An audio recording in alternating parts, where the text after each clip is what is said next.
Shalom, selamat beribadah kembali hari Minggu ini. Kak Ica berharap semuanya baik-baik, sehat-sehat di rumah. Namun sebelum dengar firman Tuhan, mari sama-sama kita berdoa. Mari semuanya tutup mata, lipat tanganmu, kita berdoa bersama-sama. Tuhan Yesus, hari ini kami mengucap syukur Bapa. Kami akan dengar firman Tuhan, biar kami boleh dengar dengan baik Bapa. Kami percaya Tuhan Yesus, Engkau hadir di tengah-tengah kami saat ini. Berkati hamba-Mu juga menyampaikannya Tuhan Yesus melalui firman-Mu. Di dalam nama Tuhan Yesus Kristus, kami berdoa dan mengucap syukur. Haleluya, amin. Pasti bingung nih, ini siapa sih? Sebelumnya kakak kamu perkenalkan nama kakak. Katanya sudah kak sebutkan. Nama kakak sekali lagi adalah Kak Ica. Kak Ica dari Depok. Hari ini kakak mau membagikan sebuah cerita buat adik-adik di rumah. Ceritanya adalah seorang laki-laki yang diperintahkan Tuhan untuk pergi ke suatu kota. Kotanya itu sangat besar. Dan lihat, ini dia kota yang sangat besar. Tapi semuanya mereka berbuat kejahatan yang membuat Tuhan sedih. Makanya Tuhan bilang dengan laki-laki ini, pergi kamu ke kota, namanya adalah Niniwe. Tapi karena kira-kira dia pergi tidak ya? Ternyata dia tidak pergi ke kota Niniwe, melainkan dia pergi ke tempat yang lain. Aduh, bagaimana ini? Dia naik perahu. Wow, dia naik perahu. Dia pergi ke kota namanya adalah Tarsis. Wah, dia pergi ke naik kapal, dia pergi ke kota Tarsis. Aduh, padahal kan dia harus pergi ke kota Niniwe. Di perjalanan datanglah ombak yang besar, angin, sehingga kapal itu terombang-ambing dan banyak orang yang dalam kapal itu ketakutan. Tapi laki-laki ini tenang-tenang saja, malah dia tidur di bawah, di dalam dek. Sampai nahkoda di kapal itu bingung, aduh, ada apa ini? Dan dia pergi, dan mereka semua yang ada di kapal itu berdoa kepada Allah-Allah mereka. Mereka belum percaya sama Tuhan. Wah, mereka sangat ketakutan. Tapi angin itu tetap kencang dan ombaknya tetap kencang. Dan akhirnya, aduh, ada apa ini? Apa salah kita? Mereka sampai membuang barang-barang mereka karena mereka takut tenggelam. Tetap juga ya, kita sudah buang-buang semuanya. Dan akhirnya kita harus undi. Dia buat undi, dan undi itu jatuh kepada pria ini. Wow, dan akhirnya datanglah anak udah, hai, bangun. Tapi pria itu tetap tidur. Dia tidak mengetahui bahwa ada ombak yang besar dalam perahu. Dia tidur. Ayo bangun, kamu ini siapa? Dan dia menjawab, aku adalah orang yang takut akan Tuhan. Aku berasal dari aku orang Ibrani. Dan dia, iya, ini seperti gara-gara aku sehingga ada angin ribut yang besar dan ombak yang besar. Buanglah aku ke dalam laut. Tetapi nahkoda dan orang-orang dalam kapal tidak tega membuang pria ini ke dalam laut. Mereka tetap membiarkan pria ini dalam kapal. Aduh, bagaimana ini?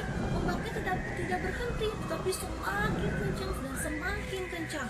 Akhirnya mau tidak mau, pria ini, bapak-bapak ini akhirnya dibuang ke laut deh. Wah, dan air di dalam laut tenang, dan ombak pun tenang, dan kapal berlayar dengan baik. Sampai semua orang-orang dalam kapal dan nahkoda bilang, wow, Tuhannya hebat. Dan mereka pun percaya kepada Tuhan. Tapi bagaimana dengan nasib bapak itu? Ada yang tahu? Hmm, enak sih bapak itu. Dia tenggelam ke dalam. Aduh, dia berpikir, aku pasti mati di dalam, aku tidak bisa hidup lagi. Dia sudah berputus asa. Tapi ingat, kehendak Tuhan, datanglah ikan yang besar. Datanglah ikan yang besar. Dan ikan besar itu makan bapak ini. Dan bapak ini masuk ke dalam perut ikan. Wah, bapak ini tidak percaya. Aku sekarang ada dalam perut ikan. Bagaimana ini? Aduh. Nah, lihat, di dalam perut ikan bapak ini tidak bisa berbuat apa-apa. Dia hanya bisa berdoa dan bersyukur kalau dia tetap hidup, tidak mati. Tapi dia tidak bisa berbuat apa-apa dalam bau. Dia tahu kalau ikan itu biasanya bau amis ya, apalagi ini dalam perutnya. Dan dalam perut ikan bapak ini berada selama 3 hari. Dan dia berdoa terus dan bersyukur. Akhirnya Tuhan melihat, wah, dan Tuhan mengampuni. Dia memerintahkan ikan untuk membuka mulutnya, untuk memuntahkan bapak ini keluar. 1, 2, 3, dan bapak ini keluar dari mulut ikan. Kembali lagi 2 kali.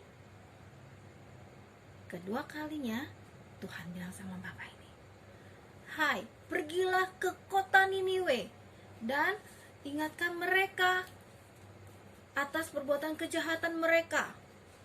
Untuk yang kali ini ia pergi, dia taat, dan dia pergi ke kota yang besar itu. Dia pergi dan dia datang, dan dia bilang kepada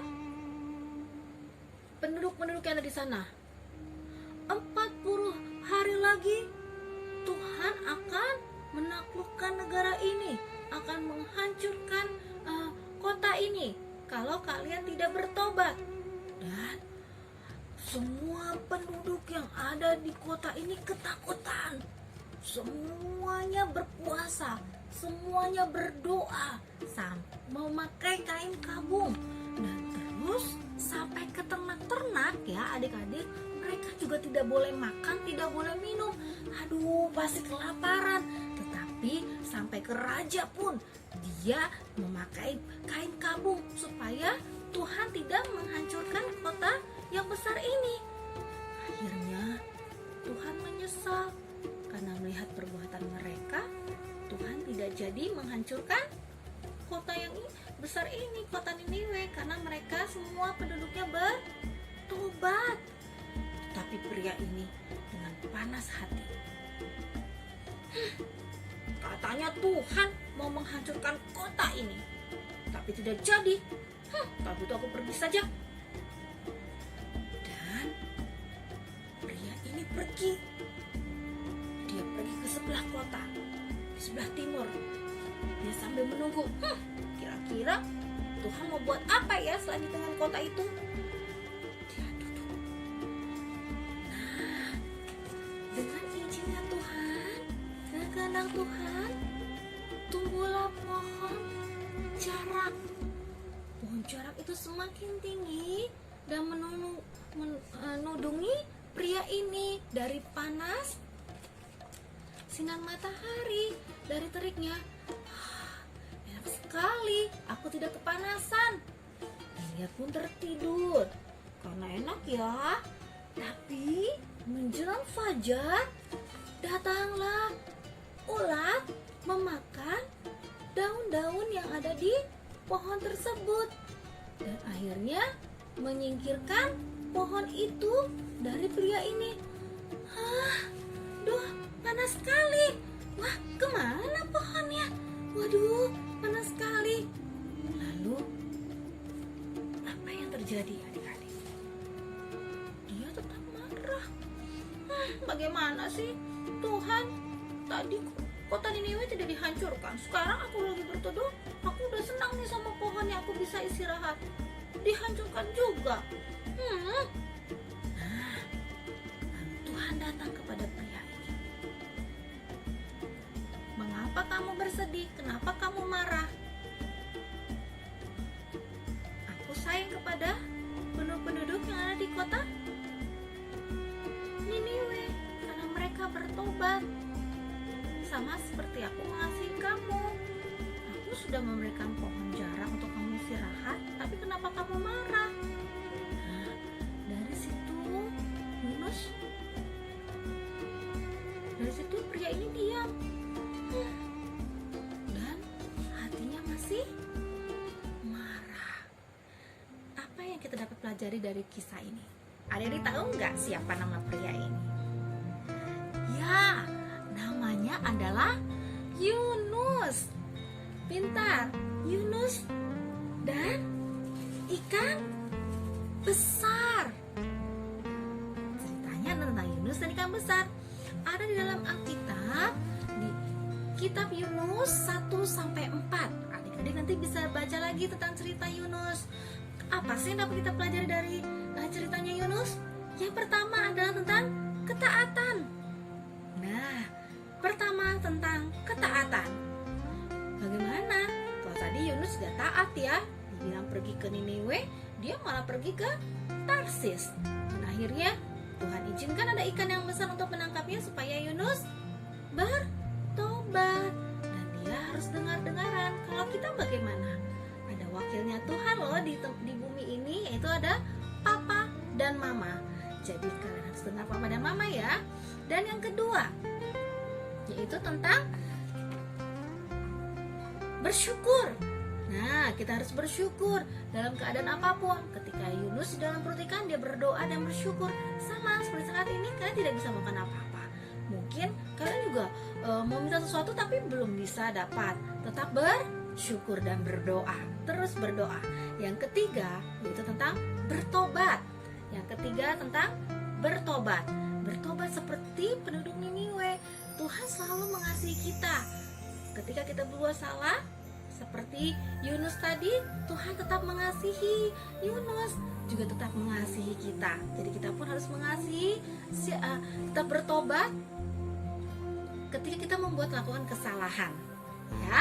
Dan ingat, Tuhan tetap menunggu kita, karena Tuhan adalah Allah yang baik. Yang keempat adalah tentang saling mengasihi. Tuhan mengajarkan melalui kisah Yunus adalah tentang kita harus mengasihi satu sama lain. Mengasihi adik, ada mengasihi kakak, mama, papa, saudara, teman-teman di rumah ataupun di sekolah. Ya, karena apa? Firman Tuhan katakan di Yohanes, baca ya buat semua, Yohanes 13 ayat 34 dikatakan, aku memberikan perintah baru kepada kamu, yaitu supaya kamu saling mengasihi. Sama seperti aku telah mengasihi kamu, demikian pula kamu harus saling mengasihi. Adik-adik diberkati hari ini. Ingat, ada ketaatan, ada bersyukur, dan juga ada bertobat. Yang ketiga dan yang keempat, yaitu kita harus saling mengasihi. Mari sama-sama kita mau berdoa. Kalau dari semuanya atau dari salah satu kita pernah melakukan kesalahan, kita datang sama Tuhan untuk bertobat, dan kita tidak pernah taat. Kadang-kadang kita marah sama orang tua, marah sama mama, papa, tapi kita mau taat saat ini.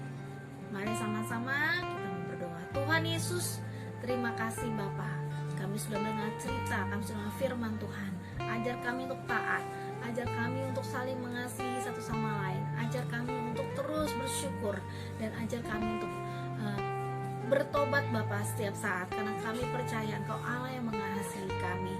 Terima kasih Tuhan Yesus. Kami akan terus selalu Bapa jadi anak yang luar biasa buat Engkau. Haleluya. Amin. Tuhan Yesus berkati. Sampai ketemu lagi.